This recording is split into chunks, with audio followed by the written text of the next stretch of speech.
Hi guys, welcome back to my channel. So I'm Gabriel Dorcas and I talk about the total woman in the making. Okay.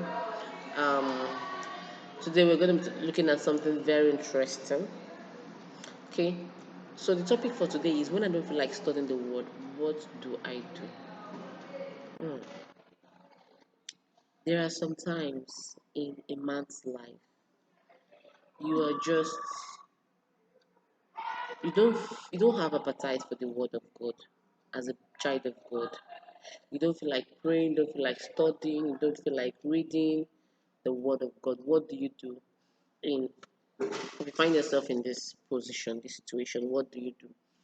Okay, so I'm gonna be talking about there are three truths. There are three truths I'm gonna be sharing with us on based on this.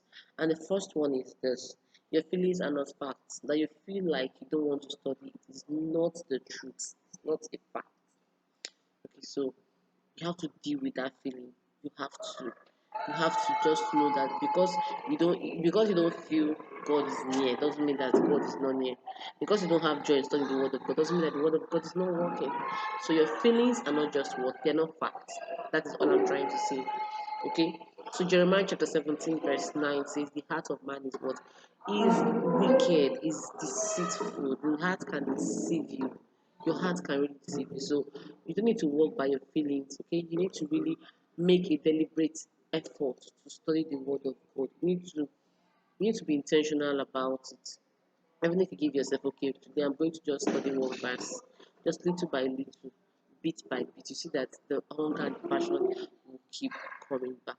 Another truth I want to establish is this: that God is the one working. Okay, no, God is the one working in you. In Ephesians chapter 2, verse 13, it says, God is working in you to will and to act according to his good pleasure. So it's God that is working in you. All this while you've been studying the word of God, it's the Holy Spirit has been helping you. Okay, so now that you're not studying the word of God, don't look at yourself like it's God that is really actually that is helping you to do all the studies you've been carrying out. So also look up to him. Pray to God and say, God, please help me. Trust God to help you to bounce back to action, to continue studying. So trust God. It's God that gives one the grace. Okay. And that thing I want to another point, another truth I want you to know is that you can't love what you don't know. Okay. So you need to know the Lord, you need to have a relationship with him. Okay. You just need to delight in the word of the Lord. And it comes by what? By it's a gradual process. It comes by looking. You have to look into the word of God. It's just not negotiable. You have to tell yourself, even if it's just 1 minute, even if it's 5 minutes, I'm going to look into the word of God. Be disciplined about it. Hey, you're a disciplined woman. Be disciplined about it. Tell yourself, I have to just look into the word of God. Just like that, bit by bit, the hunger and the passion will keep coming back. Okay? And you bounce back to your feet. So it happens at times, okay? One of the things that causes this is maybe when you sin, okay, or when you're feeling self-sufficient. I mean, it's just the devil's trap to sever us from the will of God. Okay, or when you're so busy, full with activities, so many things happening in your life, or when you're so excited, you just gave birth to your baby, or you just had a wedding, and you're so excited, you're bubbling with excitement, so many things, and you're like, ah, God, I beg, just stay one side first, I beg, later I will come back, and all that. And before you know it, you no longer have zeal and passion. Okay, there's this film I watched, The Train.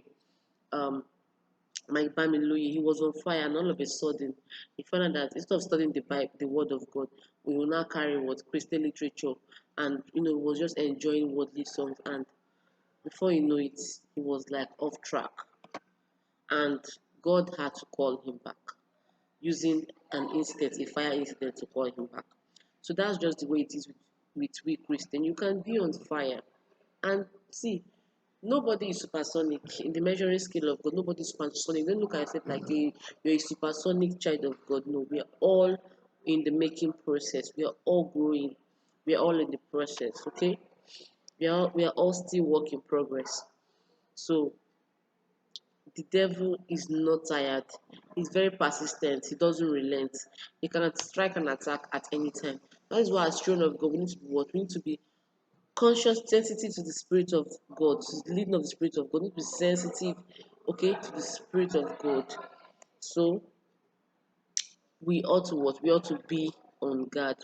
So whenever you're seeing these signs of you're no longer interested in fellowshipping with God, you're no longer interested in service, you're no longer interested in studying and praying, my brother, there's a challenge. So whenever you see these signs, just go to God in prayer or just talk to your accountability partner. Pray about it and make deliberate effort to what? Look into the word of God. Start by look into the word of God, okay? And just like that, your help is going to come from what? From Zion. So I believe this video has blessed someone's life and has really encouraged someone. So if you have lost appetite for for studying the word of God, please pray, okay, and make intentional and deliberate effort to look into the word of God before you sleep. Don't forget, don't miss it, don't ignore it. Look into the word of God. Just read. Start by looking into it. One verse a day. And you see, you pick up from there. Okay, so thank you very much for watching, for staying to the end. If you stay to the end, please, okay, subscribe. And if you subscribe, thumbs up for you. Okay, thank you. So, till I come your way again next time. So, have a wonderful, pleasant day. So, bye.